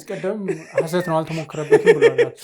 እና ይሄንን ነው እኔ አሁን የፕሪቶሪያል ነገር ላይ የፕሪቶሪያል ሌላ ጉዳይ ነው አሁን እዚህ ጋር ማለት ነው። ቲፒኤልኤፍን አዎ አውቃለሁ፣ ሽብርተኛ ብዬ ነበረ ግን አውቃለሁ፣ አውቄሃለሁ፣ አብረን እንነጋገራለን ነው ተባባልከው። ይሄ ማለት ግን ለአንተ ህግ አይገዛህም፣ የአንደኛ ሀገር መተዳደሪያ ህጎች አንተ ላይ ተፈጻሚ አይሆኑም የሚል ትርጉም እንዴት ነው ሊኖር የሚችለው? የሆነው እኮ በህግና በደንቡ መሰረት ትስተናገዳለህ ነው። አይ በህግና በደንቡ አልስተናገድም ነው። ይህን እንዴት አድርጌ ነው አሁን እኔ ፕሪቶሪያ ላይ በዚህ ደረጃ የተዋዋለው እሱ ስለሆነ እሱን ካጠፋኸው አሁን ፕሪቶሪያ ባይ ዲፎልት የለም ብቻ ሳይሆን ቲፒኤልኤፍ ወደ ጦርነት ይገባል። አሁን ከሻዕቢያ ጋር ተጣምሯል። ከዛ ሱዳን አለ፣ ከዛ ግብፅ አለ። በዚህ ማዕቀፍ ውስጥ ወደ ጦርነት ይገባል የሚል ነገር ነው። እኔ እሱ ጋር ይመጣልሃለሁ። ቲፒኤልኤፍ ተሰርዞ አጨብጭቦ ነውም በጸጋ ይቀበላል ሽንፈቱን ወይስ ምንድን ነው ሊያደርግ የሚችለው የሚለውን ነገር ሁለት ነገር ነው ያለው። ነገር ግን ስለ ስረዛው በተመለከተ እናንተ ከህግ ውጭ ትቀጥላላችሁ የሚል አንቀጽ የለውም። የፕሪቶሪያ ላይ እንነጋገር ዜና አፍተር ሁሉም ነገር በህግ ይሆናል ነው በቃ። የቲፒኤልኤፍን መመዝገብ ከሽብርተኛ አንድ ፓርቲ ወደ ህጋዊ ፓርቲ ሲመለስ በምን ፕሮሲጀር ነው መጣባል? በህግ መሰረት ነው ሊሆን የሚችለው እሱ ነው። ኦኬ እሱን ለፍና ቲፒኤልኤፍ ይህን ጉዳይ በጸጋ አይቀበልም። ስለዚህ ምን ሊፈጠር ይችላል የሚለውን ነገር ሁለት ነገር ነው ሊሆን የሚችለው። አንደኛ ነገሮችን በዲፕሎማሲ በድርድር ጫና መፍጠርና እንዳው መሰረዙን እንኳን ሪቨርስ ማድረግ ባይቻል ሌላ ሞዳሊቲ ሌላ ነገር እንዲፈጠር ግፊት አደርጋለሁ፣ ይደራደራለሁ የሚል ሀሳብ አንደኛው ነው። ሁለተኛው ሀሳብ ግን ኦኬ ይሄ ሊሆን የሚችል ነገር ስላልሆነ በጉልበት ማለት በጦርነት ይቀለብሰዋለሁ የሚል አማራጭ ሊይዝ ይችላል። ሁለቱ አማራጮች የትኛው ነው ሊሆን የሚችለው የሚለውን ጉዳይ ነው እንግዲህ ማየት ያለብን። አሁን የዲፕሎማሲው ጉዳይ ቲፒኤልኤፍ ከጊዜ ወደ ጊዜ ድንክ እየሆነ ሄዷል። አሁን የመደራደር አቂሙ ምን ያህል ነው? ጫና ፈጥሮ ሪቨርሱ እንኳን ማድረግ ባይችል ኤክስትራ የሆነ ነገርንና እሱን ፍላጎት ሊያስተናግድበት የሚችል ነገር እንዴት ሊፈጥር ይችላል? አሁን ባለው ቁመና ለምን በዲፕሎማሲ ሲሄድ ፌዴራል መንግስት ብቻ ያለ በቲፒኤልኤፍ ጉዳይ ላይ ጭቅጭቅ ያለው አይሆኑ ናቸው፣ አሸባሪ ናቸው እኮ እያለ ያለው እኮ የትላንትና እኮ የነሱ እኮ ፓርቲ እኮ ሊቀመንበር ነበረ ሰው እኮ ነው። እኔ አውቀዋለሁ ፓርቲን ከሰባቱ ስራ አስፈጻሚ ውስጥ አንድ ነበርኩ፣ ከኔ በላይ ዊትነስ የለም፣ ብዙዎች ደግሞ ጨምሮ እሱ መዋቅር ውስጥ ነበሩት። ስለዚህ በዲፕሎማሲ ወይ እየተባለ ባለበት ሰዓት ላይ አንድ ነገር በተናገሩ ቁጥር እነ ደብረጽዮን እነ ጌታቸው 10 ነገር ለዓለም አቀፍ ኮሚኒቲ መልስ እየሰጡ ባሉበት ሰዓት ላይ እውነቴን ዶክተር ደብረጽዮን በጫና ይህን ነገር ሊቀረብሱ የሚችሉበት ሁኔታ ይኖራል ወይ? ለምን ከሁለት ኃይል ጋር ስለሆነ ፌዴራል መንግስት በአንድ በኩል አለ፣ አቶ ጌታቸው በአንድ በኩል አለ። ስለዚህ እነዚህን ሁሉ ጫልፎ እኔን ሪቨርስ ማድረግ የሚችሉበት ነገር ያለ አይመስለኝም። በጦርነት ብለን እስቲ እንሞክረው። እስቲ በጦርነት ብንል አሁን እንግዲህ ጉዱ እየወጣ ነው በጣም። እንዲሁ ፈረንጆቹ ሰይጣኑ ያለው ዝርዝር ውስጥ ነው። ጌታቸው እኮ ከዚህም አልፎ አሁን ሌላ ነገር የጥይት ቁጥርም ሊነግረን ይችላል እኮ የጥይት ቁጥሩና መሳሪያውም የት እንዳለ ሊነግረን ይችላል። ነገሩ የሚቆም የሆነ ቦታ አይደለም የሚቆሙ አብሯቸው ነበረ፣ አብሮ ኖሩ ናቸው። የተቀመጠውም የት እንዳለ ምናምን ሊነግረን ይችላል። እነዚህ ሰዎች አቂም የላቸውም ብሎ እኛ እናውቃለን። አቂም ያላቸው አስመስሎ የትግራይ ወጣትን ለሚሸነግሉት ነገር ነግሯቸዋል። ተው እኔ አይቼዋለሁ፣ ይኸውና በኔ ይብቃ፣ ከዚች በኋላ እንደዚች ብላችሁ ነገር አትሞክሩ፣ የሚሆን ነገር አይደለም፣ ማለቅ ነው ውጤቱ የሚል ነገር ቀስቀሳ በምናገር ይህንን በደንብ አድርጎ የትግራይ ወጣት ለዛም ተሰሚነት ድጋፍ ያለው አቶ ጌታቸው ወጣት አካባቢ ለወጣት ይህንን ነገር በሚያስረጥበት ሁኔታ ላይ ለጦርነት እምቡር ብሎ የምነሳላቸው ሰው ይኖራል ወይ? ጥያቄ ነው። ሌላኛው ተናገረ ጌታቸው ተው ነገሩ ከዚህ በፊት ምንድነው ኤርዶጋን አያድንም ምን አያድንም ጌታቸው ስላልነበረም አሁን አመንኩኔ ቴክኖሎጂ ያድናል አለ። ቴክኖሎጂ ያድናል። ሚሊሻና ቴክኖሎጂ አብሮ እኩል መሄድ አይችሉም። ጦርነቱ የሚሊሻ ዱሮ ደብረጽዮን እነንትና እነሚግቤ አሸንፈ መጣ እንደተባለ ዱሮ በደርግ ጊዜ እንደዛ አይደለም። አሁን ቴክኖሎጂ የሚባል ነገር አለ፣ የሚያደርግ ነገር አለ ከላይ ማለት ነው። እሱ ነገር ደግሞ ውጤት ይለውጣል። ተው ቴክኖሎጂ አይሆንም ብሎ ተናገረ ጌታቸው። ስለዚህ በዚህ ሂደት ውስጥ አሁን እነዚህ ሰዎች ጦርነት ይገባሉ ወይ ነው? ብቻቸውን አይደለም ነው። ቆይ ሊመጣልህ ነው አቸውክል ኤርትራ ስንልም ሆነ መረጃ አለኝ አለ ጌታቸው። ምን አለ? እሱን ሁሉም ነገር ሊትራሊ የሚያውቀው ነገር ወጣት የሸሸበት ሀገር እንደሆነ እና ቁጥሩም እኮ እንደምትሉ አይደለም እዛኛው መንደር ደግሞ አለ ጌታቸው። ኤርትራ አካባቢ ግን ኤርትራ በዚህ ጦርነት ውስጥ ተደርባ ብገባ ምርጫ 2 ነው። ምርጫ ፐርሰንት ብሰጦ ጠባብ ነው በጣም አሸንፎ እነሱ የሚፈልጉት ደረጃ ቲፒኤልኤፍን ስልጣን ላይ ማስቀመጥ ፐርሰንቱ በጣም ጠባብ ነው። ምርጫ ላይ ግን ሻዕቢያ መወገን ነው። ይሄ ሪስክ ይወስዳል ወይ? ሻዕቢያውን ይወስዳል ወይ? ሻዕቢያ ላይ ያደረግ የሚችለው ነገር ምንድን ነው? እቺን ክፍተቶችን የቴክኖሎጂና የምናምን ነገሮችን የሚያገኝ ከሆነ ያቺን ክፍተት ሊሞላላቸውና እሱ ባላየ ባልሰማ በሌለበት መቆም ነው የሚፈልገው። አለስ ለምን የእሱ ቲፒኤልኤፍ እንደለመዱ ቆላን ተንቤሌዶ በዛ በኩል ውጭ ያሉ ደጋፊዎች አሁን ደጋፊም ተመናመነ፣ ቋንቋም ተደበላለቀ። የጌታቸው ምክር የሰማም አለ፣ በቃን ያለም አለ። የተወሰነ እየተንከባለለን ቢሆን ሊያጠፉ ነው ምናምን ብሎ ነገሩ ወደ ድርድር ሊያመጡ ይችላሉ። የሻዕቢያ ግን ታሪክ መሆን ነው። ዓለም የዛተበት መንግስት ነው። ስለዚህ ይህን ሪስክ ይወስዳሉ። የሻዕቢያ መንግስትን ያሁን በደንብ መታየት ያለበት ነገር ማለት ነው። ይህ ሪስክ ይወስዶ በዚህ የት ውስጥ ይገባሉ ወይ? ይህ ተደብቆ ከጀርባ ሆኖ ነገሮችን ከማድረግ የዘለለ ዝም ብልስ እሱ ባይገባበት ስለሙ ራሱ ብለን ደግሞ እናስበው። ፌዴራል መንግስት እነዚህ ሰዎች አላርፍ ብሎ የሚሄድና አቶ ጌታቸው ባሉት መሰረት 4 ናቸው። 4ቱን ከያዝ የትግራይ ፖለቲካና የኢትዮጵያ ተቃሮ ፖለቲካ ይፈታል። ሰላም የሆነ ኢትዮጵያ ምድር የሚለስራም ነው እያዘጋገሩ ያለው አቶ ጌታቸው። እነሱን ለማምከን ቢሄድ 4ቱን ፌዴራል መንግስት እዛ ብቻ መለሳሉ ወይ? የሻዕቢያ ጉዳይ እኮ ብዙ ነገር ተነጋግረናል። ስለዚህ የሻዕቢያ ነገር ሻዕቢያም መግባትም አለመግባትም ሁለቱም አደጋ እየሆነበት እየመጣ ነው። ጦርነቱ መግባትም አለመግባትም ማለት ነው። ስለዚህ ያለው ነገር በጣም እኔ ሁለቱም ምርጫዎች የማይመረጡ ምርጫ ነው የገጠማቸው። ለዛ ይመስለኛል ትላንትና የወጣችሁ ለአፍሪካ ኮሚሽኑ የጻፉ ደብዳቤ አለች አይደል? ለቅሷ ማለት ነው። እሷ በቃ አሁን ጌታቸው ስናገር ደግሞ እንዲህ ሰውዬ ለካኛ ዞር ብሎ ራሳቸውን ሳይሆን ራሱ ለራሳቸው መታየት የጀመረ ነገር ይመስለኛል። ለዛ ይመስለኛል ለቅሶና ዱሮ ይለያል፣ ችግር ይፈጥራል አይደል? ባለፈ ስለነበሩ ማለት ነው። እዚህም ላይ እኮ ይላል ቢቢሲ ላይ አይ ቶኑ አንድ አይደለም። እንግዲህ ይሄ ነው መስለኝ ብዙዎችን አማን ስለዳሰሰው አልነካቸውም። እንግዲህ ፕሪቶሪያ ሲኖር ቲፒኤልኤፍ ነው የነበረው። ፕሪቶሪያ ሲሰረዝ ደግሞ ቲዲኤፍ ነው የሚኖረው ነው የሚሉት እነሱ። ቲፒኤልኤፍ ቲዲኤፍ። ስለዚህ ቲፒኤልኤፍ የለም፣ አሁን ቲዲኤፍ ነው ያለው። እዚሁ ላይ ምንድነው በዲፕሎማቲክ መንገድ እንደው ሪቨርስ ለማድረግ ይጥራል የሚለው ነገር አያስኬድም። ምክንያቱም ከዚህ ቀደም የነበረው ሰርክል ደርቋል። አሁን ቻናሉ ደርቋል። አንደኛው ቻናል የዌስተርኖቹ በጣም በነጌታቸው ረዳም ዲያስፖራውም ንቅናቄ ከባድ የሆነ ሰርክል ነበራቸው ወይም ደግሞ ቻናል ነበራቸው። ምክንያቱም 30 ዓመታት ስልጣን ላይ በነበሩበት ጊዜ የፈጠሩት የዲፕሎማቲክ ቻናል ጠቅሟቸዋል። አሁን ያ ነገር ደርቋል። ሁለተኛ ሎቢስት ይቀጥሩ ነበር በፊት።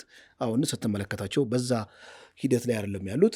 አቶ ጌታቸው ረዳ የወሰኑት ውሳኔ የተወሰነ ሀሳብ እዚህ ጋር ለማከሪያ እንግዲህ ፖለቲካ ዘ አርት ኦፍ ዘ ፖሲብል ነው የሚባለው። መሬት ያለውን ዳይናሚክስ እየተመለከት እንደ አስፈላጊነቱ መቀየር ነው እንጂ እንደ ሃይማኖታዊ ዶግማ ልክ ምንድነው ፓርቲ ህይወቴ መንገዴም ነው እስከ መጨረሻ ድረስ እሞትለታለሁ ብለህ መሄድ የጅል ድፍረት ነው እና ዳይናሚክሱን ተመልክተህ የሚያዋጣውን ውሳኔ እየወሰንክ መሄድ አርት ኦፍ ፖሲብል የሚባለውን ፕሪንሲፕል አፕላይ ማድረግ በፖለቲካ አይን ብልህነት ነውና የሳቸው እንግዲህ ከዊዝደም የተወሰደ ነው። መልካም ወደ ቤተሰቦቻችን የመጨረሻው ጉዳያችን እንመለከታለን። የመጨረሻው ጉዳያችን እንግዲህ የጤና ባለሙያዎች ባለፈው አንድ ወር የስራ ማቆም አድማ ለማድረግ የቅድመ ማስጠንቀቂያ ሲሰጡ መቆየታቸው ይታወሳል። መንግስት እንግዲህ የጤና ባለሙያዎችን ጥያቄ እውቅና እንደሚሰጥ ባለፉት ሳምንታት ሲገልጽ የነበረ ቢሆንም የከፊል የስራ ማቆም አድማ ከመቱ በኋላ የጤና ባለሙያዎች ጉዳዩን የሁከትና የብጥብጥ ጉዳይ ነው የሚል ፈረጃ ሰጥቶታል። ጤና ሚኒስቴር ትናንት በመግለጫ ይህን ጉዳይ ብሏል። የስራ ገበታቸው ላይ ያልተገኙትም እርምጃ ወስዳለሁ የሚል ነገር አስቀምጧል። የጤና ባለሙያዎች ደግሞ ምንም እንኳን እስርና ወከባ የበዛም ቢሆንም ጥያቄያችን እስካልተመለሰ ድረስ ወደ ሙሉ የስራ ማቆም አድማ እንሸጋገራለን እያሉ ነው። ይሄ እንግዲህ ካሁኑ በርካታ ሆስፒታሎች ላይ የታካሚዎች እንግልትና የጤና ተቋማት አገልግሎት መቆራረጥ ወይም ደግሞ መስተጓጎል እያስከተለ ነው። ጉዳዩ እንዴት ነው አድሬስ መደረግ ያለበት የሚለው ላይ የተወሰነ ሀሳብ እናጋራችኋለን። አማን እንዴት ነው የምታየን ጉዳይ? እንግዲህ መልካም ይህን የጤና ባለሙያዎችን የመብት ጥያቄን በተመለከተ እንግዲህ በማህበራዊ ሚዲያ ላይ በስፋት ሰሞኑን ስቀርብ ነበረ። እንዳው ወደ ስራ ማቆሙ አግባብ ነው አግባብ አይደለም? ስራ ማቆሙ ስራ ቢቆምስ ምን አይነት ኮንሲኮንስ ይመጣል? ከሌላ ሴክተር አንጻር ለምሳሌ ዓለም ላይ የባቡር ላይ እንትኖች ሰራተኞች ስራ ሊያቆሙ ይችላሉ። ያኔ ሰዎች በባቡር መንቀሳቀስ ትቶ በመኪና እንዲንቀሳቀሱ ይገደዳሉ። የአየር መንገድ እንደዚህ አይነት ነገር ሊሆን ይችላል። ሰዎች በአየር መንቀሳቀስ እንትቶ ቢዝነሶች ሊስተጓጎሉ ይችላሉ። የጤና ባለሙያ ስራ ቆመ ማለት ግን ለምሳሌ አንተ እዚህ ጋር ትን ብለህ አንተን እኔ ሙያ አይደለም ምንም ላረግ አልችልም ይዤ የሚሮጠው ወደ ጤና ባለሙያ ነው። ጤና ባለሙያ ስራ ካቆመ አንተ ትሞታለህ ማለት ነው። ስለዚህ እንትኑ ትንሽ ሲሪየስ የሆነ ነገር አለው። ዓለም ላይም ስታይ ብዙ ጊዜ አከራካሪ ነው። ነገር ግን እነዚህ ሰዎች በኑሮ ጉዳይ እንደሚታወቀው የሜዲካል በተለይ ዶክተሮች የተሻለ ሰው ነው ወደ ዶክተርነት የሚገባው። የተሻለ ሰው ወደዛ ሲገባ ደግሞ የተሻለ ገቢና የተሻለ ኑሮ አገኛለሁ ብሎ ነው። ከትምህርቱም ጭምር ስታይ 7 ዓመትን ነው ትምህርት የምትማረው ለምሳሌ አንድ ሜዲካል ዶክተር ማለት ነው። ስለዚህ ሊያገኝ የሚገባው በዚህ የሚመጥነው መቸገር የለበትም ቱ ዘ ሚኒመም ማለት ነው። ምንድነው የተሻለ እውቀት አለኝ። ስለዚህ የተሻለ እውቀትም ስላለኝ ነው በዚህ ሂደት ውስጥ የገባሁት። የተሻለ ሰርቪስም ነው ለማህበረሰቡ እየሰጠሁ ያለው። እንዳወጥቼ ሀብታም ከፍ ያልኩት ባለሀብትም ባልሆን የዳቦ ጥያቄ እኔ ጋር መፈጠር የለበትም ማለት ነው። ጀስቲስ ነው የጥያቄ ማለት ነው። ምንም አይነት ነገር በዚህ ጥያቄ ላይ እንትን ማንሳት አስፈላጊ አይመስለኝም። ነገር ግን ይሄን እንዴት ነው መፈታት ያለበት የሚለው ጉዳይ ላይ ነው ፕሮብሌሙ ያለው ነገር ይመስለኛል እንጂ አንድ ጊዜ ባይዞ ዛሬም አይደለም እኔ ከዛሬ 10 ምናምን ዓመት በፊት እዚህ ጥቁር አንበሳ አካባቢ አንድ በጣም ስፔሻሊስት ነው ከአንድ ጀብሎ ብር ይበደራል። ይሄ ነው ኢትዮጵያ ማለት ነው። ከአንድ ጀብሎ ብር ይበደራል። ከዛ ያ ጀብሎ ማለት እንደዚህ የሚሸጡት ምናምን እዛው በር በኩል ማለት ነው ያለው በዚህኛው በር በኩል። ከዛ በዛበትና በቃ እኔ ሁለተኛ ያለን አትክፈለኛ አትበተም አትበደር ብሎ ሲያመናጭቁ አየሁት። ምንድን ነው ብዬ ጠየቅኩ። ይሄ ሰውዬ እንደዚህ ስፔሻሊስት ነው እዚህ ምናምን። እንግዲህ በባህሪ ችግር ሊሆን ይችላል። ነገር ግን የፈለገ ነገርም ቢሆንም አንድ ስፔሻሊስት ወርዶ በዚህ ደረጃና ያኛው አበዳሪና የኛ ተበዳሪ ሆኖ መታየት ይሄ ራሱ ማህበራዊ ቀውስ እኮ ነው እኮ። ታዲያ ለምን ይማራል አንድ ሰው ማለት ነው? ለምንድን ነው የተሻለ መልፋት የሚያስፈለገ? ያ እውቀት የሚጠይቅ ነገር አይደለም። ቁሜ የሆነ ካልሲዎች ምናምኖችን መሸጥ ማለት ነው። እንደዛ ማድረግ አይችል አልነበረበትም ወይ? ስለዚህ ይሄ ነገር መስተካከል መቻል አለበት። ይሄ የኖሬ ነገር ነው። ጤና ባለሙያ የሚሆን መንግስት ሰራተኛ አካባቢ ላይ ይሄ ዝም ብሎ አዲስ ነገር ሳይሆን ኢትዮጵያ ውስጥ በጣም ብዙ ጊዜ ጥያቄ የሚነሳበት የመምህራንን ህይወትን ብትወስዶ ጥያቄ ስነሳበት የመጣበት ጊዜ ነው።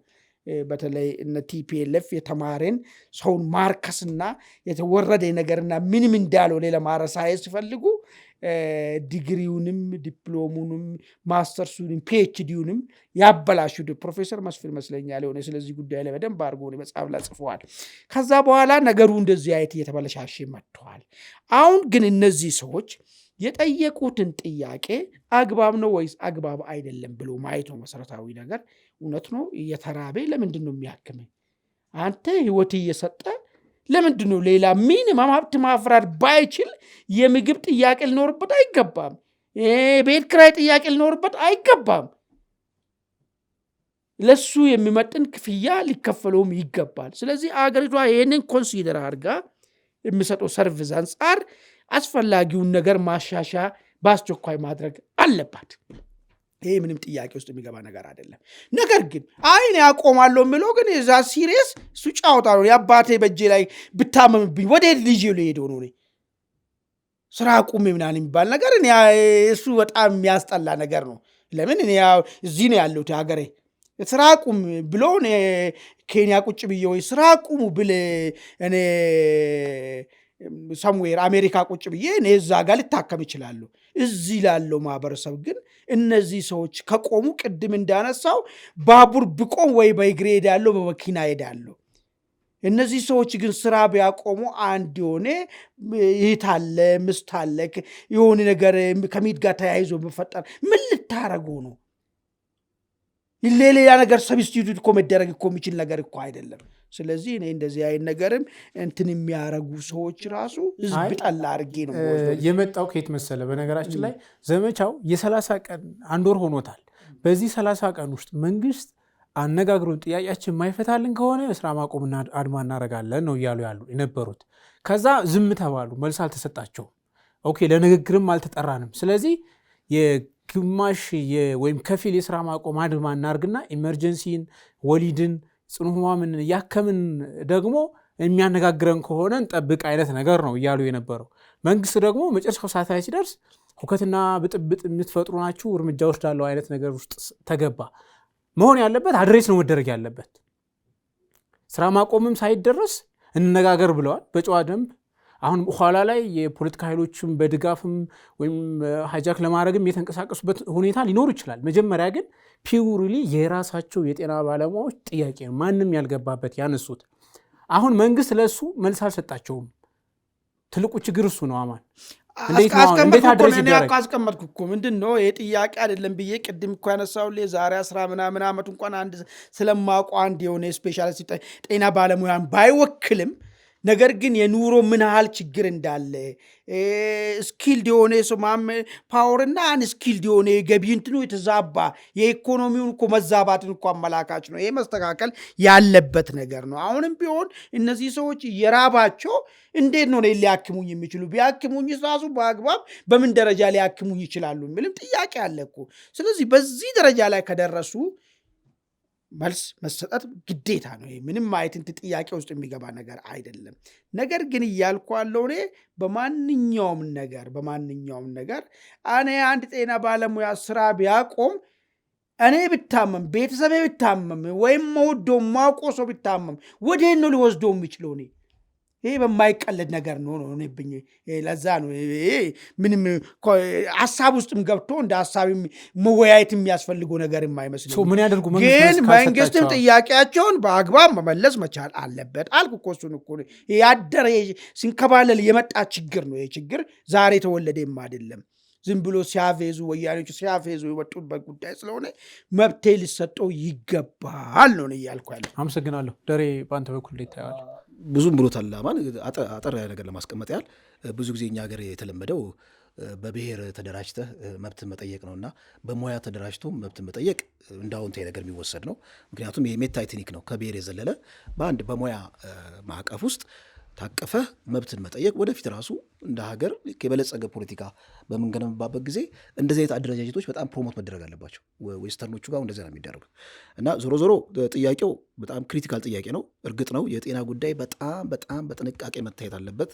ልክ ምንድነው በቀጭን ገመድ ላይ እንደሚሄድ ምንድነው ሰርከስ ሰሪ የለም ካሁን ወደኩ የሚል ልክ እንደዛ በጣም ጥንቃቄ ይፈልጋል እና እንዳለ ሆኖ ለምሳሌ የአምቡላንስ ሾፌሮች አሁን ቢያቆሙ አስበው ድንገተኛ ቢቆም ኦልሞስት በጣም ኮላፕስ ነው የሚያደርገው የጤና ጉዳይ።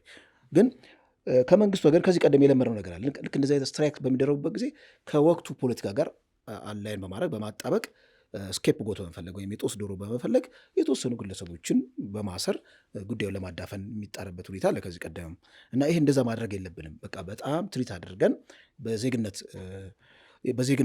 በዜግነታቸው ቆጥረን ወይም ደግሞ ያነሱት ጥያቄ በጣም አስፈላጊ ነው፣ ክሬዲብል ነው፣ መጠየቅ አለበት የሚለውን ነገር ከግምት ተጥፎ ለመፍትሄው መንግስት መንቀሳቀስ አለበት የሚል ነገር። አመሰግናለሁ ደሬ።